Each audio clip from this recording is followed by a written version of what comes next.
السلام علیکم ورحمۃ اللہ وبرکاتہ۔ تو ناظرین، آج ہم آپ کو ایک نئی خبر سے آگاہ کریں گے۔ موٹر وے پر ڈاکوؤں نے مسافر گاڑیوں پر اندھا دھند فائرنگ کر دی۔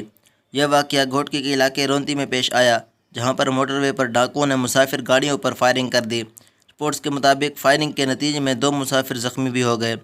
ناظرین، ویڈیو میں آگے بڑھنے سے پہلے ویڈیو کو لائک کریں، کمنٹ کریں اور شیئر کریں۔ جی ناظرین، پولیس کا اس حوالے سے کہنا ہے کہ موٹر وے 5 پر 1 درجن سے زائد ڈاکوؤں نے حملہ کیا۔ اس میں مسلح ڈاکوؤں نے موٹر وے کے 2 مقامات پر فائرنگ کی۔ ڈاکوؤں کی فائرنگ سے منی ٹرک، جیپ اور کار نشانہ بنا، جس کے نتیجے میں 2 مسافر زخمی ہو گئے۔ پولیس کے مطابق زخمی ہونے والے افراد کو تحصیل ہسپتال گھوٹکی میں منتقل کر دیا گیا ہے۔ پولیس کا بتانا ہے کہ ڈاکوؤں نے کچے میں جاری پولیس آپریشن کے رد عمل میں حملہ کیا، جس کے بعد رونتی کے علاقے فولانڈی میں ڈاکوؤں کے خلاف کارروائی شروع کر دی گئی اور علاقے کو گھیرے میں لے لیا گیا ہے۔ ناظرین، اگر ویڈیو اچھی لگے تو لائک کریں، کمنٹ کریں، شیئر کریں اور چینل کو سبسکرائب ضرور کریں۔ شکریہ۔